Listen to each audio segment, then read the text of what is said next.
Thank you so much for taking the time to talk to us today about Measure 113. Maybe Reed, if you can start off by telling us a little bit about what this ballot measure would do. Yeah, I'm happy to. In the simplest terms, this ballot measure is going to make a difference for Oregonians by making sure that any legislator who chooses to walk off the job has to really pause and think about the consequences. And I'll turn it over to Hannah to give more details. Yeah, hi everyone. Good morning and thanks for having us. I'm Hannah Love. I work on the Yes on Measure 113 campaign. And like Reed said, I think Measure 113 is a really simple consensus measure that's going to solve a big problem that's facing our state, and that's the issue of politicians violating their oath of office and walking away from their one stated constitutional duty, which is voting, and ultimately condemning the legislature to complete dysfunction. As you all probably know better than a lot of people in our state, we've seen Oregon Republicans stage 6 walkouts, either sustained or in protest, and threatened many more times over the past 4 legislative sessions. And what used to be a last resort tactic for lawmakers of both parties, either party in the minority, has recently become basically status quo behavior when politicians aren't getting their way. And as a result, we feel that the functioning of state government has really been dramatically undermined. We think that Oregonians want the people we elect to actually work to make things better, because there are so many issues facing our state right now. The thought that politicians would skip work, leave the state, leave the capital, and intentionally grind progress to a halt on a wide variety of issues, including bipartisan issues, is just really disheartening to us and to Oregonians, we believe. What we're trying to do with this measure isn't stifle the minority right to free speech or dissent or anything that other folks might think we're trying to do. What we're really trying to do is prevent another 2020 legislative session. The materials I emailed out yesterday, I included a partial list of bills that died in 2020 from legislative inaction due specifically to walkouts. And many of them were bipartisan priorities, bills that were even carried by Republicans in the first chamber and never got a vote in the second chamber. Bills that were on fast track to passage that would have started to address some of the biggest problems that were plaguing our state then, and that have only gotten worse, and that we're starting to see crop up in all sorts of ways as top priorities for Oregonians: building shelter beds, funding the housing, emergency housing, addressing the unconstitutionality of our public defense system, mitigating wildfire risk, funding for mental health. The list truly goes on and on. And all of this because, as actually this editorial board opined in March 2020, the minority party wanted to overturn the will of the voters. So, like we said, we think Measure 113 will decrease the number of damaging walkouts by simply ensuring that there's genuine accountability for a walkout. The goal is to just require legislators to weigh the costs and benefits of walking off the job so that these walkouts only happen in the rarest and most dire of circumstances, which will force both parties to work together rather than just walk away when they don't get their way. It does this by requiring or defining 10 or more unexcused absences from a floor session in a single legislative session, regular or long, as disorderly conduct, and creating an automatic consequence for that type of disorderly conduct. And that is not, that legislator wouldn't be able to hold their seat after the next election. It's not automatic expulsion. It's not, a whole other variety of things it could be. It just is, next session or next election. After that, you can't hold your seat. This is a consensus solution. You've probably seen there's no organized opposition to this measure. There's no PAC formed, not a single voter's pamphlet statement, not from the Republicans who've used the tactic, from constitutional experts, advocacy organizations who've pushed for the tactic. And, by contrast, we have a large coalition that's diverse and deep, and public opinion polling has also shown that voters across the political spectrum support this measure. So that's kind of the big picture overview of what's motivating us and how this very simple measure works. And we're really looking forward to our conversation and hope we can earn the Oregonian and Oregon Lives endorsement. Great, thank you.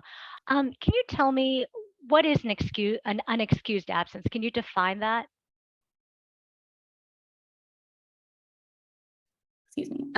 The measure itself doesn't define an excused or unexcused absence. That felt like a little bit of overkill to us. The current process for that is governed by legislators themselves in legislative rule that they vote on at the beginning of every session. And okay. Go ahead. So that's determined by the legislators by a majority vote, simple majority vote? That's right. So is it pretty much the majority party can determine what is or is not an excused or unexcused absence? They can. I mean, I think that it's fluid. The current process and the way it's been for as long as I can remember, and people that I've asked who remember much back farther than me, is that when an absence is going to be anticipated, or even if it was an emergency and you need to go back and get an excuse afterwards, a sick kid or whatever, you fill out a piece of paperwork, just like a one-sheet piece, and give it to either the chief clerk or the secretary of the Senate, the nonpartisan offices that govern the chambers. They process the paperwork and then it goes to the presiding officer, who ultimately makes the decision. My understanding is that convention has been, if you fill out the paperwork, your absence has generally been excused. I think there is flexibility in that, of course. And I think what's nice is that these things can change over time if that system starts to not work. Legislators have the opportunity to change it at the beginning of every session. And to change the definition. I just want to be clear about that, because it sounded like you're saying lawmakers create the definition, or the one person makes a decision whether or not it's excused. Lawmakers determine the process, and right now the process that they've determined is that they put that power with the presiding officers. So the House Speaker or the Senate President are the sole people who determine ultimately whether an excuse falls under or an absence falls under the category of being excused or unexcused. Today, that's how it works, yes. And that's how it would, presumably that's because this measure would not change, wouldn't prescribe how that's handled. So doesn't this kind of introduce a politicization aspect to whether an absence is excused? Hannah, if I may, what we're trying to make sure that happens for Oregonians is that the legislature continues to function. So when we see walkouts like we saw in 2020, and all of those bills that Oregonians had given their opinion about to their policymaker were stalled, were not given a hearing, ultimately in most cases weren't even able to get up for a vote. All of that work that would have helped our state and would have helped our state citizens and would have helped our state's students, because it would have strengthened our communities, all that work was stopped. So this is really a bill this is a measure that would put in place consequences and also a highlight on, we want a functioning legislature. And so I would say if there was a move to create a policy that allowed legislature to stop functioning, we would want to address that. Under the current way it's structured, we would anticipate that this measure would give people that pause. It would make lawmakers say, I have the right to walk out, I have the power to walk out, but there are consequences that are real. So let me think about how I want to use that. And we want to steer people away from seeing what happened in 2020, which was really a capricious use, an overuse of the tactic that ultimately hurt Oregonians. So why is this something though that should be up to, or rather, why shouldn't the decision of whether a legislator serves be up to their voters? Why is this a decision that everyone else should be making, as opposed to the people who elected that person? I think to us, this is a systemic problem that does require a systemic solution. I think if we were talking about an issue with individual legislators, I think what you're saying makes perfect sense. Voters have chosen when they don't like an individual lawmaker's behavior to not reelect them. If Senator Hurd's constituents wanted to vote him out because he skipped tons of votes because he didn't want to wear his mask in the Senate chamber, that's their prerogative. I think what we're talking about here, though, isn't about individual behavior. It's about a systemic problem that needs a bigger systemic solution, because we have, like we said, it's grinding the entire legislature to the halt. It's not about individual behavior. So why not try to change the quorum requirements, which are, I mean, Oregon is one of the small minority of states that have this high of a quorum requirement.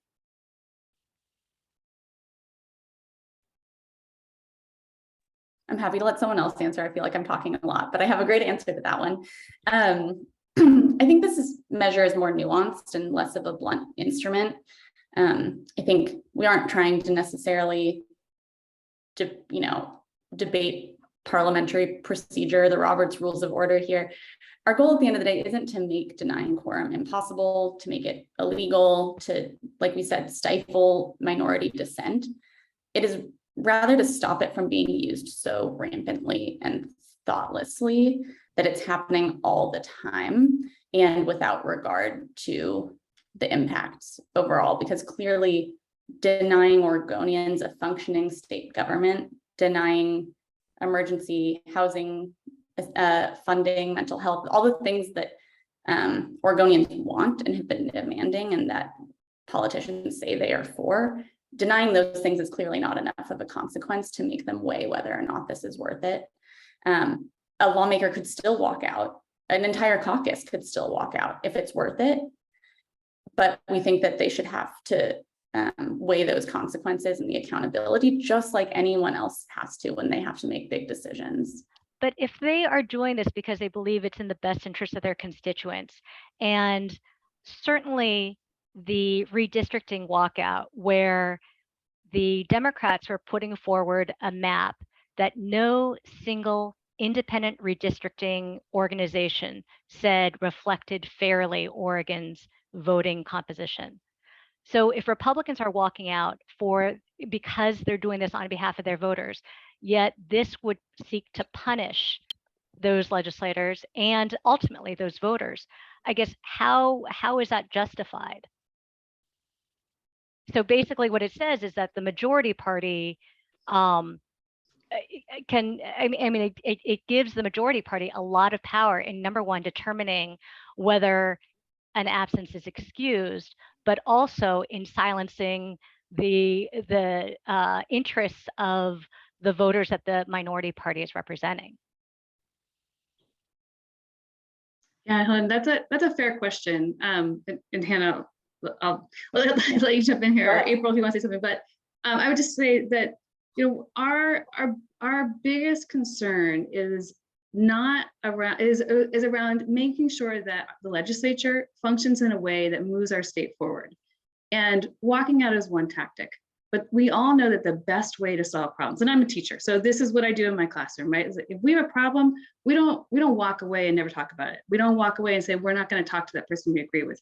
We sit down and we figure out a path forward. Now, walking out is a tactic, and this is a measure that puts in place guidelines, guardrails, where when it happens up to 10 days, right? And so it doesn't stop people from walking out for 2 days, for 3 days. Walking out makes a big statement. And as an educator, I mean, I know that if a student walks out of my classroom, even if it's one student, man, we all notice. But this means that we are saying as Oregonians, this tactic shouldn't be used in a way that grinds to a halt the work of the legislature that impacts every single Oregonian. And we expect our legislators to sit down and talk and work through those problems to help, and to work with us to help problem solve when there is disagreement. It is not about us, having a legislature that feels like it's okay to not do any business when they've been elected to represent us and to have problem solve with us and for us. And do you believe that there were none of those conversations leading up to the walkout, that these walkouts happened in a vacuum? I wasn't there. It's hard to say. I mean, what I've heard is that that some sides were just before a walkout, it was obstruction. My understanding is that lots of concessions were made in the climate bill that led to the walkout in 2020. And I think beyond that, and this is an extreme case, of course, and that's what we're trying to prevent in the future. But I think the other thing we're seeing is that we saw the pure threat of the walkout impact legislative sessions that, and I think the fear is that could happen in the future too. We're not here to debate abortion rights this morning, but that's one I think about a lot. That we know the majority of Oregonians support abortion rights. They've shown that at the ballot box multiple times, and in public opinion polling. We also know that that's at the top of the kill list every time for Republicans. And so, this is one of those things where I feel like rather than this measure kind of overturning the minority party's ability, it's actually democratic, because we're saying that the people who win elections are the people who determine the policy agenda. And I think that's why I included your editorial from March 2020, which I remember reading back at the time and saying, like, this is very clear. This is like what's been missing from this conversation. But then reading it back a couple of weeks ago as I was getting ready for this, it really struck me. I mean, you said the main gripes of Republicans are not with Democrats' legislative priorities, or they are with Democrats' legislative priorities, not with process.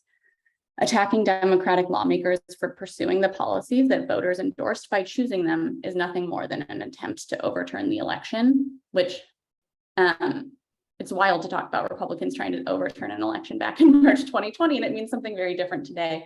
And I wouldn't try to make that comparison, but I do think it points to this overall systemic issue that we're talking about here, which is about the functioning of government at its basics. And right. And I do think that there's certainly, you can make the argument that there have been abuses. At the same time, the walkout over the redistricting map was that map was a terrible map, and it did get changed. But it was on, it was being pushed forward to go to a vote. And, just like Democrats walked out in 2001 for a similar reason over redistricting, it is a situation where legislators have to represent their voters' ability to be counted. I mean, it's a question about whether people's votes are counted when there's gerrymandering going on. So I think redistricting is a unique example, and I think that's a really fair point, because especially since we've seen both parties walk out over redistricting. I also want to say that I think this most recent redistricting example is a very interesting one, because one, we did see that they walked out. They made things very hard for the Democrats, and in the end, if the policy changed, it was not longer than 10 days. And frankly, they came back because they knew there would be massive consequences if they didn't, which is that some of their political futures would be at stake. That was what they felt. That's what they've said. They made statements in the public record. We couldn't stay out because we thought it would be worse if we stayed. And I think that's actually a shining example of why this ballot measure is simple and it works and is needed, because it does something very similar. At the But same that also time, occurred without the ballot measure being in place. I mean, it's this for redistricting, which is what makes it, redistricting is one thing that the legislature does once every 10 years. I think the impact it's had on so many other issues is much longer. I'm just curious if in the process of crafting this ballot measure, whether you guys spoke with, or the folks who worked most intently on it, with Republicans generally, or specifically Republicans who walked out over the past couple sessions.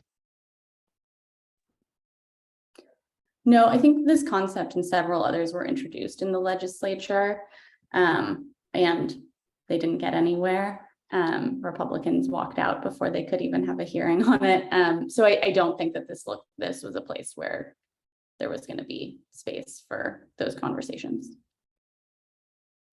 Isn't it up to the majority party to determine kind of what legislation goes forward first?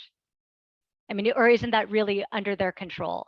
So for instance, the bills that didn't get a hearing because of a walkout, those were entirely under the control of, for instance, the House Speaker to move forward previously.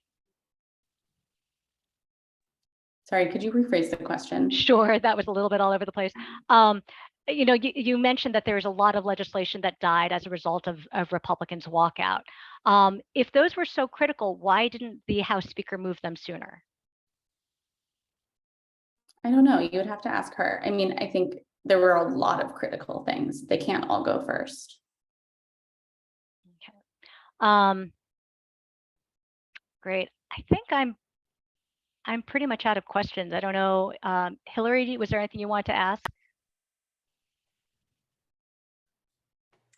I don't think so right now, but also we can connect a little bit later today. For example, I am finishing a news story on it today. So good information. Hannah, I'll be in touch.